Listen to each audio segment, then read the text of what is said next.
Hello students, good morning. आज जो हमारा टॉपिक है वो है स्प्रेडशीट। और स्प्रेडशीट क्या होता है, किसको कहते हैं स्प्रेडशीट? हमारे पास एक सॉफ्टवेयर होता है एक्सेल, माइक्रोसॉफ्ट एक्सेल्स, और एक्सेल्स कंटेन्स द स्प्रेडशीट। जो एक्सेल होता है हमारे पास, उसके अंदर बाय डिफ़ॉल्ट हमको 3 शीट मिलती हैं, जिनको शॉर्ट फॉर्म में वर्कशीट भी कह देते हैं या इनको स्प्रेडशीट भी कह देते हैं। तो स्प्रेडशीट क्या होती है? स्प्रेडशीट एक इलेक्ट्रॉनिक शीट होती है, और इलेक्ट्रॉनिक शीट का मतलब होता है जो कैलकुलेशन करती है ऑटोमेटिकली। तो spreadsheet is an interactive computer application for organization, analysis and storage of data in tabular form. जो स्प्रेडशीट होती है वो हमारा डाटा टेबुलर फॉर्म में सेव करती है, उसको मैनिपुलेट कराती है। और ये एक ऐसी एप्लीकेशन होती है जो किसी स्कूल, ऑर्गेनाइजेशन, एनालिसिस वगैरह इन प्लेस पे ये यूज़ होती है। और यूज क्यों होती है? क्योंकि इसमें जो मैनिपुलेशन, डाटा का जो मैनिपुलेट होता है, मतलब डाटा की जो प्रोसेसिंग होती है वो ऑटोमेटिकली होती है। वो यूज़र को कैलकुलेट नहीं करानी पड़ती, उसके लिए यूज़र को कैलकुलेशन नहीं करना पड़ता, ये ऑटोमेटिक ही होती है। और जो एक्सेल है उसके पास बाय डिफ़ॉल्ट हमको 3 स्प्रेडशीट मिलती है। बाकी हम इनको घटा सकते हैं, बढ़ा सकते हैं, मतलब डिलीट भी की जा सकती हैं और इंसर्ट भी कराई जा सकती हैं। और मैक्सिमम जो कैपेसिटी होती है स्प्रेडशीट को इंसर्ट कराने की वो होती है 255। और नॉर्मल हमारे पास कम से कम एक सीट हमारे पास होती है, मतलब कम से कम एक शीट हमारे पास एक्सेल के अंदर होनी चाहिए। तो एक तो होता है स्प्रेडशीट और एक होता है एक्सेल। एक्सेल क्या होता है? एक्सेल एक एप्लीकेशन सॉफ्टवेयर है जो स्प्रेडशीट को हैंडल करता है, कंटेंस करता है, उसके प्रोग्राम्स को रन करता है, उसके डाटा को मैनिपुलेट कराता है। That is Excel. Excel is an electronic spreadsheet programs. इसका मतलब क्या है कि एक्सेल के पास जो स्प्रेडशीट, जो इलेक्ट्रॉनिक स्प्रेडशीट थी वो होती हैं। और स्प्रेडशीट का मतलब क्या होता है? मैं कह रहा हूँ बार बार इलेक्ट्रॉनिक स्प्रेडशीट। इसका मतलब क्या होता है? देखो, जो हम एक डाटा का एक रिकॉर्ड तैयार करते हैं, और रिकॉर्ड कहते हैं जैसे कि नाम, रोल नंबर, एड्रेस वगैरह जो भी चीज़ें होती हैं, कोई भी एक रिकॉर्ड है उसको सेपरेट फॉर्म में, मतलब कि उसका डाटा अलग अलग, जैसे नाम अलग कर दिया, रोल नंबर अलग कर दिया, उसका मार्क्स वगैरह अलग कर दिए, और कंप्लीट जो ये होता है इसको बोलते हैं रिकॉर्ड। और बाकी जो फील्ड के सेट से बनता है उसी को रिकॉर्ड बोलते हैं। तो Microsoft Excel allow to store data in the form of row and columns. जो अब वर्ड के अंदर जो भी हम काम कर रहे थे वो हमारा एक वर्ड की तरह होता, मतलब एक पैराग्राफ की तरह होता था, वर्ड की तरह होता था, या करैक्टर की फॉर्मेट में होता था। लेकिन अब इस एक्सेल के अंदर जो भी हम काम कराएंगे वो हमारा एक टेबल की फॉर्मेट में होगा। और टेबल क्या होती है? एक collections of row and columns. जो डाटा हमारा रो और कॉलम्स की कम्बिनेशन से जो टेबल बनती है हमारी, उसी को टेबल बोलते हैं। मतलब कि जो डाटा हमारा सेल या टेबल की फॉर्मेट में होता है वो एक स्प्रेडशीट प्रोग्राम होता है हमारा। और एक्सेल के अंदर नंबर और टेक्स्ट, नंबर का मतलब 0 से लेकर 9 तक जो भी वैल्यूज़ होते हैं, डिजिट होते हैं, इन पे भी काम करता है एक्सेल, और टेक्स्ट के ऊपर भी काम करता है। चलो एक बार ओपन करके देखते हैं एक्सेल होता क्या है और कहाँ कैसे हम इसको ओपन कराएंगे। जिस तरह से हम MS वर्ड को ओपन करा रहे थे, माइक्रोसॉफ्ट ऑफिस नाम का एक एप्लीकेशन सॉफ्टवेयर था, पैकेज था, उसी के अंदर से हमने MS वर्ड को स्टार्ट किया था। और उसी के जस्ट नीचे होता है हमारा माइक्रोसॉफ्ट ऑफिस एक्सेल। यहीं पे माइक्रोसॉफ्ट ऑफिस पे हमको क्लिक करना है, यहाँ माइक्रोसॉफ्ट ऑफिस, और इसके अंदर हमको मिलता है माइक्रोसॉफ्ट एक्सेल 2010। ये होते हैं वर्जन 7 है, 3 है, या 10 है, या 11 है। तो हम यहाँ से सिलेक्ट करेंगे माइक्रोसॉफ्ट एक्सेल। ये लुक होता है हमारे एक्सेल, जो हमारी एप्लीकेशन सॉफ्टवेयर होता है उसका। इसके अंदर देखो आपको जो भी डाटा है हमारा एक टेबल की फॉर्मेट में मिल रहा है सारा। कि इसके अंदर क्या है, रो हैं और ये इसके अंदर कॉलम्स होते हैं। इसको ओपन करने का दूसरा तरीका क्या होता है कि आपको एक कमांड, जिस तरह से आप वर्ड को ओपन करने के लिए कमांड लिख रहे थे विनवर्ड, एक्सेल को ओपन करने के लिए कमांड होती है एक्सेल, EXCEL लिखी हमने और एंटर कर दिया तो ऑटोमेटिक एक्सेल ओपन हो जाता है। तो ये थे इसके ओपन करने के तरीके। अब एक बार इसको इंट्रोड्यूस करते हैं एक्सेल को। सबसे पहले जो कॉलम होते हैं वो हमारे ABCD की फॉर्मेट में होते हैं, मतलब A column, B column, C column, D column, इस तरह से हमारे कॉलम्स होते हैं इसके अंदर। और जो रो होती है हमारे पास वो हमारी नंबर फॉर्मेट में होती है, मतलब 1 2 3 4 number, row number 1, row number 7, row number 15, मतलब ये हमारे पास क्या है, ये रो के नंबर होते हैं, नंबर फॉर्मेट में होते हैं इनका नाम। तो कंप्लीट जब हम सेलेक्ट करते हैं, जैसे हमने 4 नंबर पे क्लिक किया तो क्या होता है कि 4 नंबर जो रो है वो कंप्लीट सेलेक्ट होती है लास्ट तक। और जब हम यहाँ पर क्लिक करते हैं तो A कॉलम मेरा पूरा सेलेक्ट हो जाता है नीचे तक। और एक ये जो बॉक्स होता है, कोई भी एक जो प्लैंक्स है या इसको जो हम बॉक्स बोलते हैं, एक जो बॉक्स होता है उसको भाई कहते हैं सेल, ठीक है। और जो सेल होती है उसका भी अपना खुद का एक नाम होता है, और रो होती है उसका भी अपना नाम होता है, और भाई जो कॉलम्स होता है उसका भी अपना एक नाम होता है। और रो और कॉलम के कॉम्बिनेशन से जो भी नाम बनता है वो सेल का नाम होता है। तो चलो एक बार बात करते हैं कि एक्सेल 2010 के अंदर कितनी रो होती हैं। यहाँ तक तो मेरे को दिखाई दे रही है 25, लेकिन इतनी नीचे तक और भी हैं कहाँ तक। तो इसको शो कराने के लिए या तो आप कंट्रोल के साथ डाउन एरो होती है वो प्रेस करो, या फिर कंट्रोल के साथ पेज डाउन। तो एक्सेल 2007 और 10 दोनों ही वर्जन के अंदर हमारे पास इसके अंदर होती हैं 10,48,576, 10,48,576। देखते हैं एक बार कंट्रोल के साथ मैंने डाउन एरो जो होती है वो प्रेस की तो क्या होता है, इसे हम जो लास्ट हमारा रो होती है उसके ऊपर हम पहुंच जाते हैं। देखो तो लास्ट रो, इसके नीचे कोई रो नहीं है। आप बेशक से एरो की प्रेस करके देखना, इसे नीचे कर्सर हमारा नहीं जाएगा। तो यहाँ पर देखो लास्ट रो कौन सी है, 10,48,576 में। वापिस से ऊपर जाना तो कंट्रोल के साथ अप एरो या फिर कंट्रोल के साथ पेज अप की। इसी तरह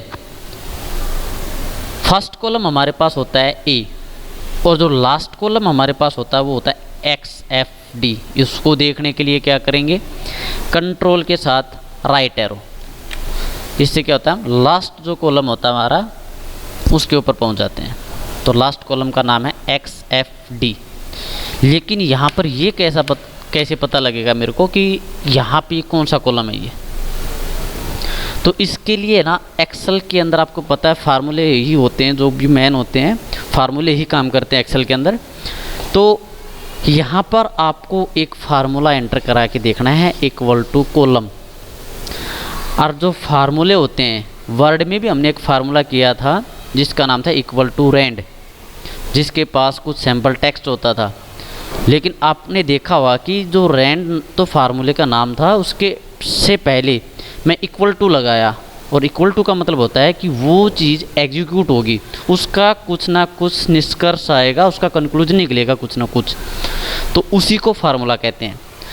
तो इस बात को हमेशा ध्यान में रखना कि जब भी आप कोई भी फार्मूला यूज करते हो तो सबसे पहला सिंबल इक्वल टू का होगा, और इक्वल टू का सिंबल का मतलब होता है कि इसकी कैलकुलेशन होके कोई भी इसका एक रिजल्ट आएगा, ठीक है। तो आपको क्या करना है, जो कॉलम फार्मूला होता है उसका ये काम होता है कि वो जिस कॉलम में मेरा कर्सर होता है उस कॉलम की वैल्यू बता देता है कि ये कौन सा कॉलम, उस कॉलम की संख्या बता देता है। तो मैंने प्रेस किया इक्वल टू कॉलम, और ये होते हैं आपके पास पैरेंथीज। ये भी फार्मूले की पहचान है। एक फार्मूले के पास 3 चीज़ें कम से कम होनी होती चाहिए वो होती हैं सबसे पहले इक्वल टू का सिंबल, दूसरा फार्मूले का नाम, और तीसरी उसकी पेरेंथीज मतलब उसकी पैरामीटर।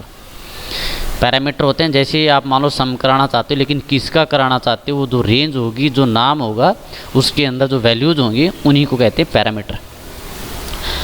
तो जो कॉलम है वो तो है फार्मूले का नाम, इक्वल का सिंबल कैलकुलेशन के लिए है कि इसका जो रिजल्ट आएगा उसको शो कराने के लिए। उसके बाद ब्रैकेट इसके अंदर क्या होता है कि इसके अंदर कोई भी वैल्यू आप इंटर नहीं करा सकते, कोई भी वैल्यू इसके अंदर हम इंटर नहीं करते, ठीक है। कुछ फंक्शन ऐसे होते हैं जिनके अंदर पैरामीटर डालना ज़रूरी होता है, कुछ फंक्शन ऐसे होते हैं जिनके अंदर पैरामीटर की वैल्यू नहीं डाली जाती, और कुछ फंक्शन होते हैं मिक्सचर कि उनके अंदर वैल्यू आप डाल भी सकते हो और वैल्यू नहीं डाल सकते। For example equal to rand का फार्मूला हमने किया था, याद हो, उसके अंदर अगर हम पैरामीटर नहीं डालते तो बाय डिफ़ॉल्ट 3 पैराग्राफ मेरे को मिलते थे, लेकिन अगर मैं डाल देता कि 10 उसके अंदर वैल्यू डाल दी तो 10 पैराग्राफ मेरे को मिल जाते थे।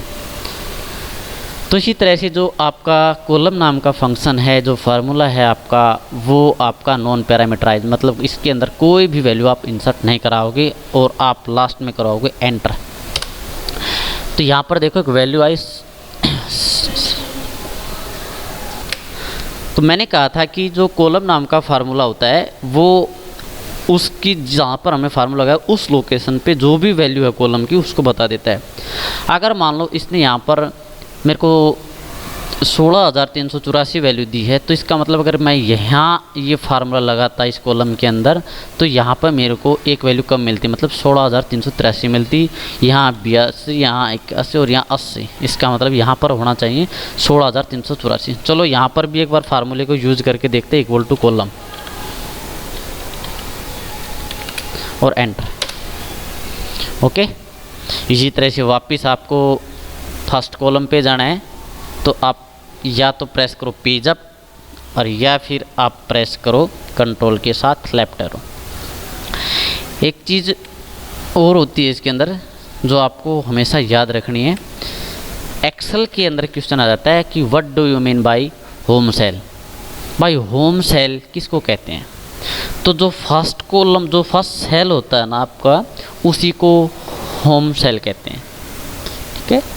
और सेल के नाम मैंने कहा था कि हर एक रो का नाम होता है, कि जैसे ये रो है, ये कौन सी रो है, ये 6th रो है, इसका नाम हो गया 6। हर एक कॉलम का नाम होता है, जैसे कि ये इसका नाम है डी कॉलम। और मैंने कहा था कि कॉलम और रो के दोनों के मिक्स, मतलब उनका नाम के मिक्स करने के बाद जो नाम बनता है वो उस सेल का नाम होता है। अब एक बात तो साफ है, एक स्प्रेडशीट के अंदर आपको 16,384 तो कॉलम मिलते हैं और 10,48,576 आपको रो मिलती हैं, तो सेल कितनी होंगी? भाई सिंपल सी बात है, रो इनटू कॉलम।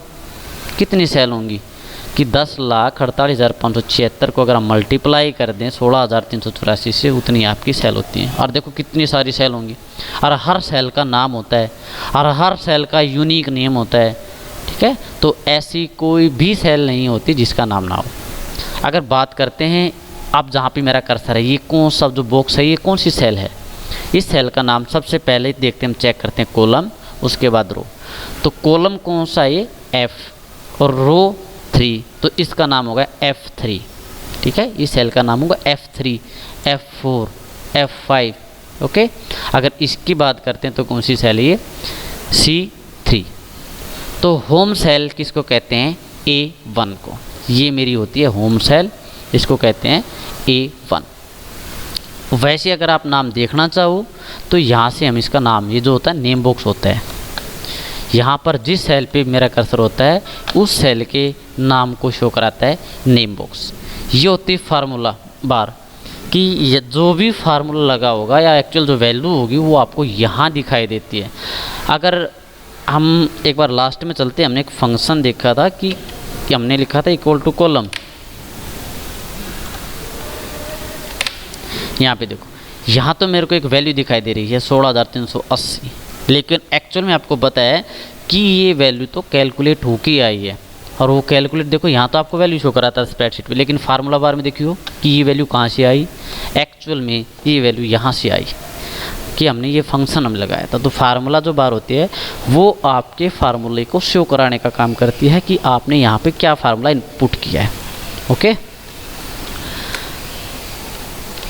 उसके बाद आपको पता है कि एक्सेल जो भी एक्सेल का यूज़ होता है, जो स्प्रेडशीट का यूज़ होता है, वो इलेक्ट्रॉनिक कैलकुलेशन के लिए यूज करते हैं कि ऑटोमेटिक कैलकुलेट हो जाए। कुछ भी सम करना है, मतलब माइनस एडिशन या सब्ट्रैक्शन या डिवाइड वगैरह, या फिर और जो लॉजिकल फार्मूले हमारे पास होते हैं वो हमको यूज़ करने हैं, तो उस फॉर्मेट में यूज़ होता है हमारे पास एक्सेल। तो कुछ और भी इसके अंदर कुछ फंक्शंस होते हैं, चलो उनके बारे में हम ये देखते हैं एक बार। सबसे पहले तो एक्सेल के अंदर जो पॉइंटर, जो माउस का पॉइंटर होता है, वो कई तरह से बनता है। सबसे पहले तो आपको अभी फ़िलहाल जो पॉइंटर दिखाई दे रहा है उसको देखो, ये होता है हमारे पास जनरल पॉइंटर। जो माउस का पॉइंटर है ये जनरल पॉइंटर होता है, और इसका काम होता है कि जब ये होता है तो इसका मतलब क्या होता है कि हम सेलेक्ट कर सकते हैं सेल को, इस तरह से सिलेक्शन कर सकते हैं। ओके, तो सेलेक्ट करने का काम करता है ये पॉइंटर।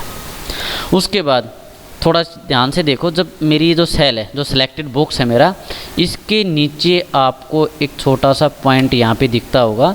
यहाँ पे एक पॉइंट है लास्ट में, यहाँ पर जैसे ही हम कर्सर को लेके जाते हैं तो यहाँ पे इसका सिंबल जो है चेंज हो जाता है। ये देखो, अब ये जो सिंबल है, एक तो ये प्लस का है इस तरह से, और एक ये इस तरह प्लस का सिंबल सा बनता है। बिल्कुल ये जो सिंबल्स होता है इसको फिलअप बोलते हैं। फिलअप ड्रैग करने का काम करता है, ये वैल्यू को ड्रैग करता है कि उसकी कैलकुलेशन ऑटो कलेक्शन, मतलब ऑटो कैलकुलेशन उसकी करता है ये, ठीक है।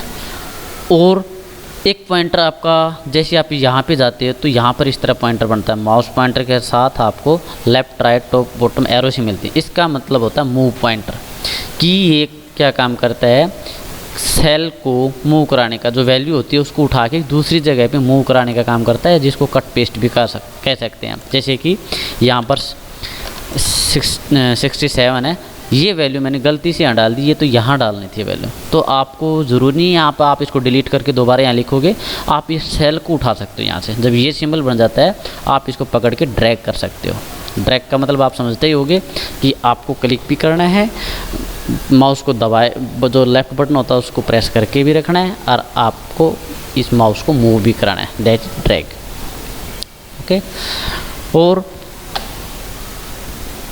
जैसे हम सेल के ऊपर जाते हैं, जो कॉलम्स होते हैं, यहाँ पे देखो, यहाँ पे जो आपको इस तरह का जो सिंबल दिखाई देता है, इसका मतलब क्या होता है कि आप कॉलम की विड्थ को बढ़ा सकते हो, घटा सकते हो, बढ़ा सकते हो, जितनी आपकी मर्जी हो, जितना आपको उसका साइज चाहिए उसके अकॉर्डिंग आप उसको यूज कर सकते हो। देखो, मान लो बी जो कॉलम मेरा, इसकी विड्थ मेरे को ज़्यादा चाहिए, तो जैसे ये पॉइंटर आप यहाँ पे यूज करोगे तो पूरे बी कॉलम की आपकी विड्थ इंक्रीज हो जाएगी। अब ये कॉलम की जो विड्थ है इतनी हो जाएगी, बाकी जितना कम करना चाहो आप कम भी कर सकते हो। उसके बाद एक पॉइंटर ये बनता है, ये काम करता है आपके कंप्लीट कॉलम को सिलेक्ट करने के लिए। ये देखो, जैसे आप क्लिक करोगे तो आपका पूरा बी कॉलम, मतलब बी कॉलम के अंदर जो 10,48,576 रो होती हैं, वो लास्ट रो तक आपका कॉलम सेलेक्ट कर देगा। चाहो तो आप चेक कर सकते हो। ये देखो, कंप्लीट आपका कॉलम जो है वो सिलेक्ट होता है। इसी तरह से अगर आप रो की हाइट बढ़ाना चाहते हो तो आप जैसे यहाँ पे कॉर्नर पे माउस पॉइंटर को लेके जाते हो, ये ध्यान रखना कभी आप यहाँ पे ट्राई करो कि ये यहाँ पे कोई सिंबल नहीं बनेगा। यहाँ पे बनता है बस मूव के लिए, लेकिन आपको तो रो की हाइट आपको इंक्रीज करानी है। तो आप जो फर्स्ट जो हमारे पास ये इनबिल्ट होता है स्ट्रक्चर, जो रो का नंबर होता है जहाँ पे, वहीं से हम उसको इंक्रीज करा सकते हैं। देखो यहाँ पे आप इसको ड्रैग कर देंगे तो एक रो की हाइट मेरे को यहाँ पे इंक्रीज मिल जाती है। इसको जितना भी सेट करना चाहो आप सेट कर सकते हो। ओके,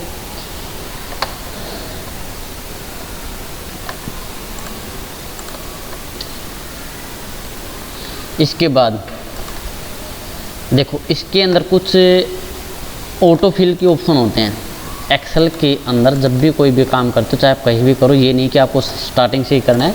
जैसे ही मान लो मैं यहाँ पे कुछ लिखता हूँ 1 2, उसके बाद आपको क्या करना है, दोनों को सिलेक्ट करना। और आपको पता है सिलेक्ट कब होता है, जब मेरे पास ये जनरल पॉइंटर होता है तब ये क्या काम करता है, ये सिलेक्शन का काम करता है। तो आपको दोनों यहाँ पे माउस को रख के नीचे की तरफ ड्रैग करना है।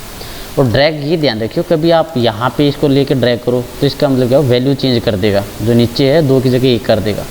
आपको जब ये पॉइंटर हो सेल के ऊपर लेके जाना है, बीच में रख लियो बेशक से, और यहाँ से इसको आपको नीचे की तरफ ड्रैग करना। तो इसका मतलब क्या हो गया, आपने दोनों सेल को सिलेक्ट कर लिया। और सिलेक्शन के बिना जो मैं काम कर रहा हूँ वो इसके अंदर नहीं होगा।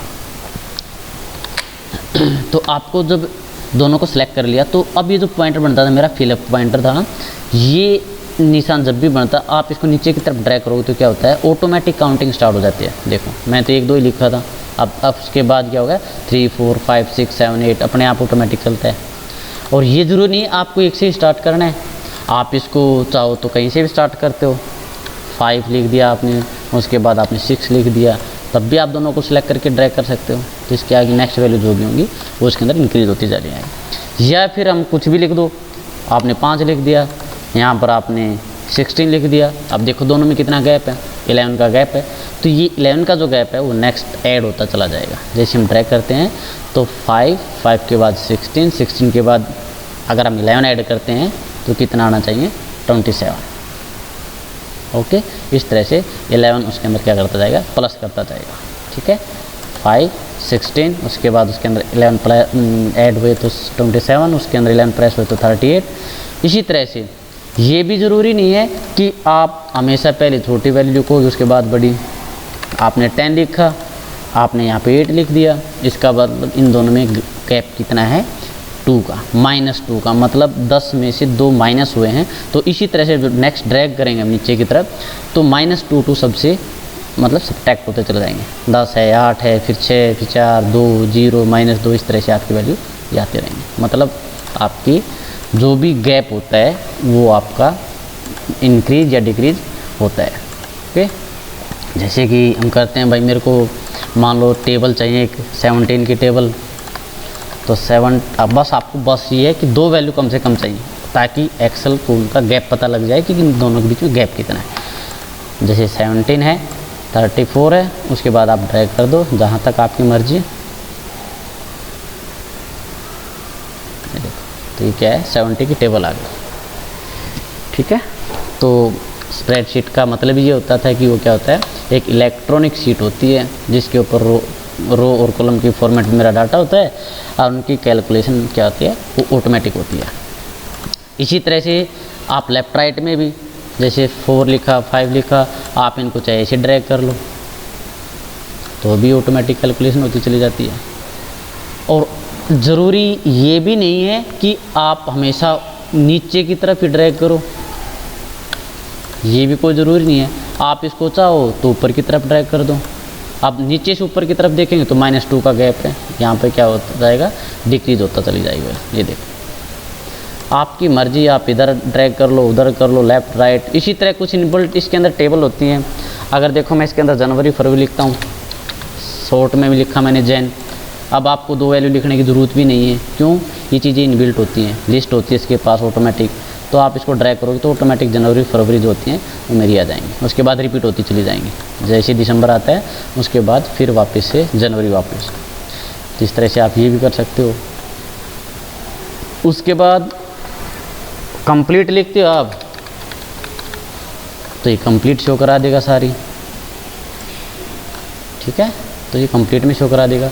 हाँ, बस हैं इसके पास 2 ही चीज़, या तो 3 कैरेक्टर की फॉर्मेट केवल आप फर्स्ट 3 लेटर लिखो, या फिर आप कंप्लीट लिखो। ये नहीं कि आपने मर्जी से 2 लिख दिए, 4 लिख दिया, 6 लिख दिए, नहीं, वो फिर आपका एक टेक्स्ट है जो लिस्ट में नहीं होता है, वो आपका वैल्यूएबल नहीं होगा फिर। अब जैसे मैं यहाँ पे, और ये भी ज़रूरी नहीं है कि आपको जो फर्स्ट मंथ होता है उसी का नाम लिखना पड़ेगा, आपकी मर्जी, आप मई लिख लो, मई से आगे बता देगा आपको। और ऊपर की तरफ जाओगे तो मई से पहले जो भी मंथ्स होते हैं उनके बारे में बता देगा। इसी तरह संडे मंडे हैं, अगर आप 3 लेटर में लिखते हो तो भाई 3 में आपको शो करा देगा, और कंप्लीट आप लिखते हो तो कंप्लीट आपको शो करा देगा। ये देखो,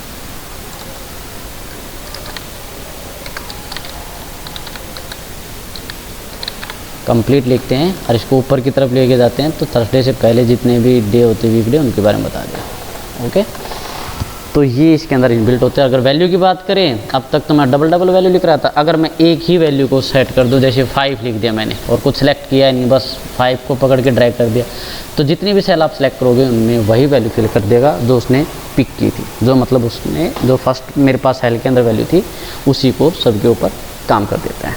ओके,